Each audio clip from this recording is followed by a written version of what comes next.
لە ژێرفشاری دیموکراتەکان و کۆماریەکان و دوورکەوتنەوە لە پەککەوتن و داخستنی حکوومەت، دۆناڵد ترامپ بە ناچاری ئەو پرۆژە یاسایی واژۆ کرد کە بەلایەوە پەسەند نەبوو، بە جۆرێک بە شەرمەزارکەر و بە فیڕۆدانی سامانی گشتی ناوی بردبوو. دۆناڵد ترامپ سەرۆکی ئەمریکا پرۆژە یاسای کۆمەکی 900 ملیار دۆلاری بۆ ڕوبەڕووبوونەوەی ڤایرۆسی کۆرۆنا واژۆ کرد کە تیایدا هاوکاری و کۆمەکی بۆ زۆربەی هاوڵاتیانی وڵاتەکە دابین دەکات.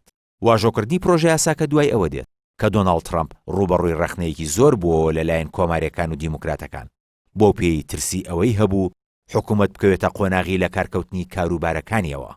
پرۆژە یاساکە پاکێجێکە کە لە نێو بودجەیەکی 2 تریلیۆن و 300 ملیار دۆلاریدا و تیایدا 1 تریلیۆن و 400 ملیۆن دۆلاری تەرخان کراوە بۆ کاروبارەکانی حکوومەت تا ئەیلولی 2021 کە ئەگەر ترامپ ئیمزای لەسەر نەکردایە، ئەوە حکوومەتی ئەمریکا لە سێشەمەی داهاتووە دەچووە نێو قۆناغی وەستانی کاروبار بە شێوەیەکی نیمچەیی، ئەوەش بە واتای ئەوەی نیوەی کاروباری حکوومەت پەکی دەکەوت.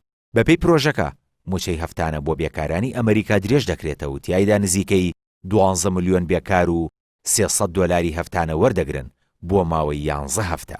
زۆربەی هاوڵاتیانی ئەمریکاش سوودمەند دەبن لە چەکێکی یەکجاری کە بڕی 600 دۆلارە و تیایدا منداڵانیش دەگرێتەوە. هەفتەی ڕابردوو دۆناڵد ترامپ ڕەتی کردەوە ئیمزا لەسەر پرۆژە یاساکە بکات و بە شەرمەزارکەر ناوی برد. بەو پێی بۆ هەر بێکارێک 600 دۆلار ئامادەکرا و ترامپ ڕایگەیاند هەتا کۆنگرێس ئەو بڕە نەکاتە 2000 دۆلار بۆ هەر تاکێکی ئەمریکی واژۆ لەسەر پرۆژە یاساکە ناکات. بەڵام سەرۆکی ئەمریکا ڕایگەیاند بەڵێنی لە ئەندامانی کۆنگرێس وەرگرتووە کە ئەو بڕە زیاد بکرێت بۆ 2000 دۆلارەکەی پێی پەسەند بوو. ترامپ پێشتر لە ڤیدیۆیەکی تۆمارکراودا ڕایگەیاند پرۆژە یاساکە پرێتی لە مادەی بە فیڕۆدانی سامانی گشتی و زۆربەی بۆ هاوکاری وڵاتانی دەرەوە دەچێت کە هیچ پەیوەندی بە ڤایرۆسی کۆرۆناوە نییە. ئەمریکا بە دۆخێکی سەختدا تێپەڕ دەبێت و زۆرترین حاڵەتی ڤایرۆسی کۆرۆنای تێدایە کە زیاتر لە 90 ملیۆن حاڵەت و ژمارەی یانە دەستدانیش 333,000 زیاترە. ئەنتۆنیۆ فاوچی بەڕێوەبەری پەیمانگەی نیشتیمانی ئەمریکیش بۆ نەخۆشی هەستیاری گوێزەرەوەکان ترسی خۆی لە بەرزبوونەوەی حاڵەتەکان خستە ڕوو لە دوای جەژنی کریسمس و پشووی سەری ساڵ.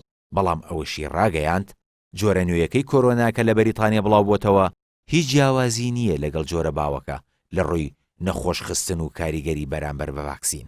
ڕاشی گەیاند جۆرە نوێیەکەی کۆرۆنا نابێتە هۆی نەخۆشی مەترسیدار و ڤایرۆسەکان بە شێوەیەکی ئاسایی شێوەی خۆیان دەگۆڕن و حاڵەتێکی سروشتیە.